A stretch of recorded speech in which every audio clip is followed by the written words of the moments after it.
Hey guys, what is up? It is me, Pagey, here once again with another video on Superman and Lois, and this is going to be my review for the 10th episode, episode 10. We're exactly 2/3 of the way through the season, and this episode is otherwise entitled, Oh Mother, Where Art Thou?, which is very fitting. But of course, spoiler alert for what we're going to go over. We're going to be talking about everything that happened in this episode, and it's a doozy of an episode, lots to go over. So yeah, if you haven't watched it, go away. But if you are continuing on, you've watched the episode, be sure to let me know in the comments section down below your general thoughts on this episode. What did you love? What did you potentially hate? I don't know if there's anything you could hate. Just let me know your general thoughts, theories, opinions. I'm always curious to hear what you guys have to say, as well as what you think is going to happen next. Always interested. And of course, if you're going to enjoy the video, you enjoyed the episode and everything like that, why not drop a like on the video to show support for multiple reasons. So last episode, we got the big reveal. They sort of laid out a lot of things which set up this episode and kept on playing into this episode. Where we saw Kyle was controlled. We saw Lana's friend was controlled, that she was in, that they were being embedded with the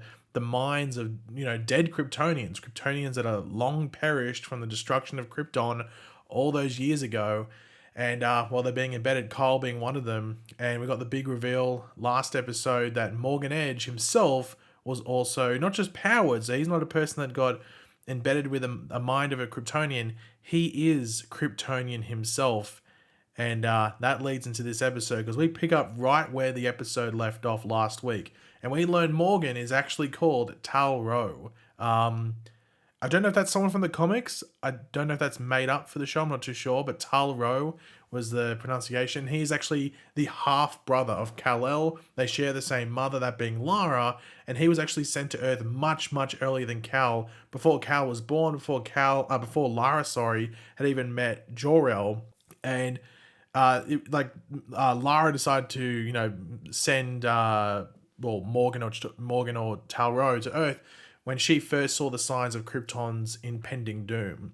However, he was sent as a young teen rather than a baby, and you get a similar a similar start, I guess you could say, of his origin on Earth to what Kal-El did, but pretty much straight away it changes because he's met with fear from an Earth couple and actually, kills them. He envisions them to death. Now, Morgan actually reveals how he wants to turn Earth pretty much into New Krypton through the process with X-Kryptonite, with the potential of bringing their mother back as well. Now, the process wasn't to change everything as New Krypton wasn't their mother's plan. She just came up with the invention that stores and then embeds the minds. It was Morgan or Tal-Rho's father, Zeta-Rho, who came up with the plan to pretty much change everyone and steal lives.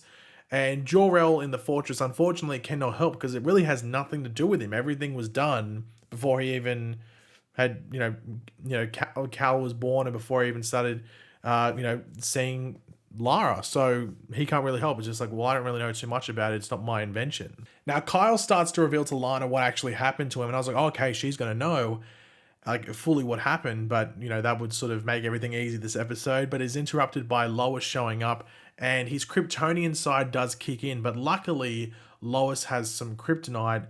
And this allows Kyle to be depowered and allow the DOD to come in and take in Kyle. Now, I'm not too sure if they actually revealed if there was a particular Kryptonian who Kyle was had within him. I thought it would have been interesting if maybe he had Zod or something in him. Zod maybe had his mind, he wasn't dead on Krypton, but his mind was in there, and Kyle was just chosen to be have the mind of Zod. I thought that'd be fairly interesting, but they didn't go down that route. I don't know who he had in himself particularly. Now, Lois and Clark do dig deeper into trying to find where they're changing people with the Eradicator, which is the machine in question. Now, obviously, the Eradicator in the comics is sort of like a creation, like a Kryptonian creation. It's almost like a clone, I guess you would call it. I can't remember what the actual terminology would be.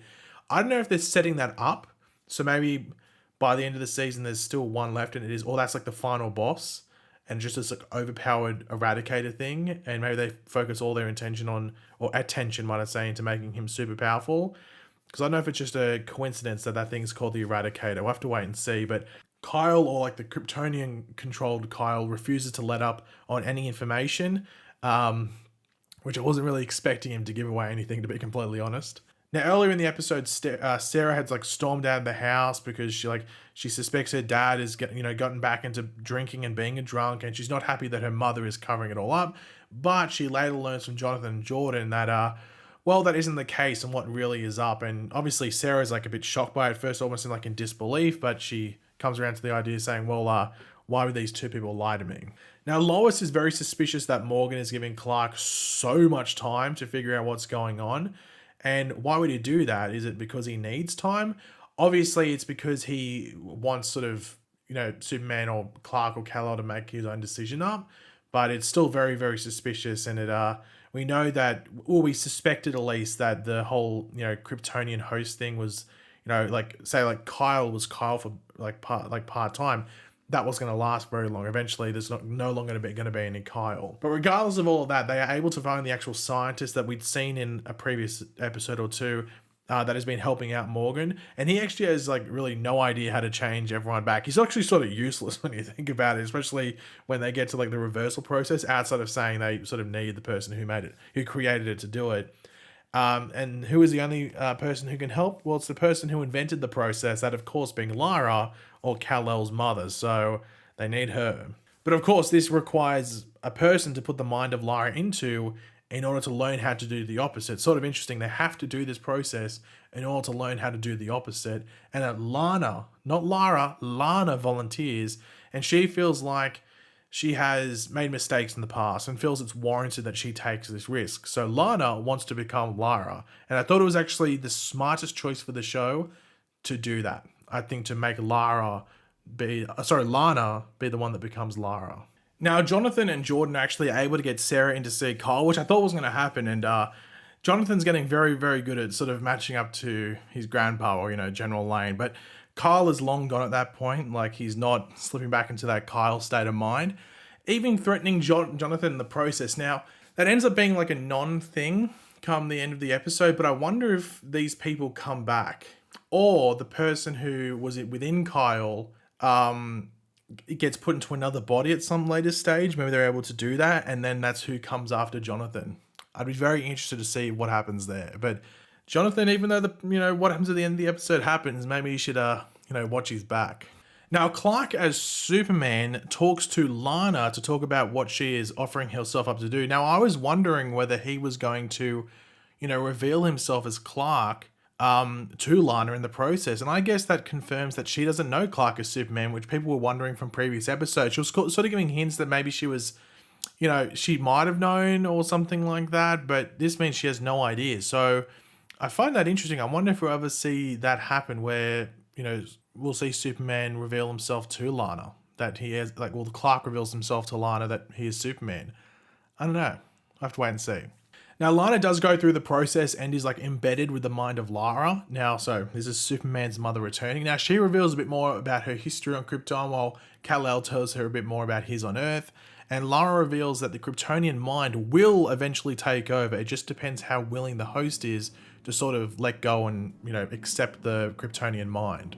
Now, Morgan does find that the Eradicator has been taken, which sort of kickstarts his plan, starting due to sort of Clark making his decision up as to who he wants to side with. Morgan took the Eradicator being taken as that's he's locked in his answer.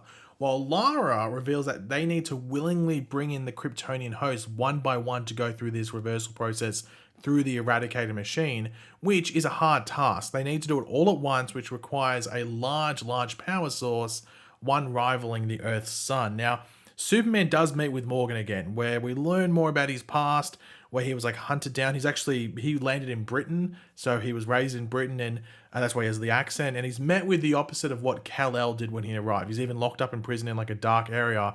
However, he's actually able to eventually get to sunlight, giving him power and escape. And I thought that process was really cool, especially when he goes into the sunlight and then he turns around because he's absorbed the sunlight and the energy, and just his eyes turn red. I thought it was a really cool scene.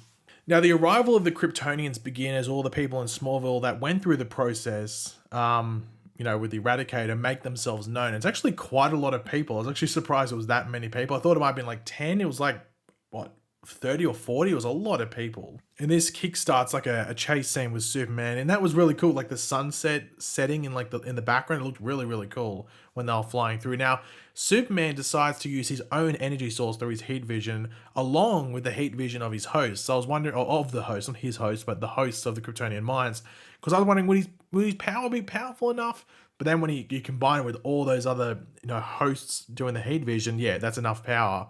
And it's able to power the reversal process, which works even on Kyle, who was still locked up, quite a distance away from the blast. Now, Superman has expelled all his energy, so he needs to go to the fortress in order to recover due to unleashing all of this power. Now, I wonder how long he'll be out of commission. They say like a few days or something like that. I don't know. It'd be interesting to see. And I'm intrigued to see what the process could be within the fortress to, help him recover and stuff like that. I guess the good thing about the show in regards to it is that we know that next week is a heavy flashback episode. The trailer showed like it's pretty much Superman's first days of accepting, or it's Clark Kent or Kal-El's first days of accepting his role as Superman. We're going to get the classic suit and everything like that. His early days at the Daily Planet as well. It looks like we're getting a decent flashback episode.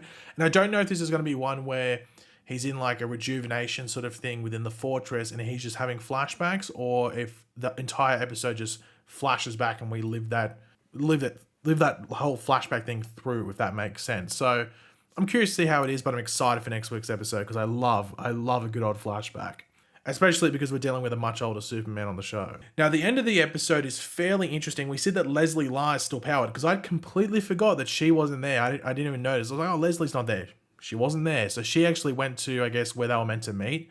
So she's still powered with Morgan arriving, and it's seeming that they are starting like a fortress of their own or something like that. Or it's the fact that Morgan has now outed himself, so he can't just waltz back into work like, hey, it's Morgan Edge. I'm back at work. Anyone got my morning coffee? He can't do that.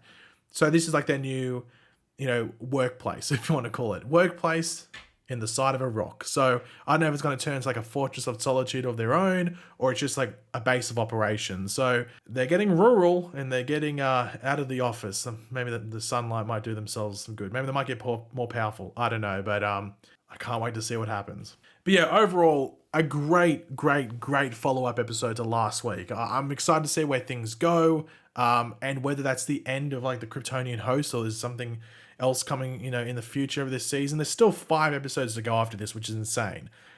This felt like almost like a season finale or a penultimate episode.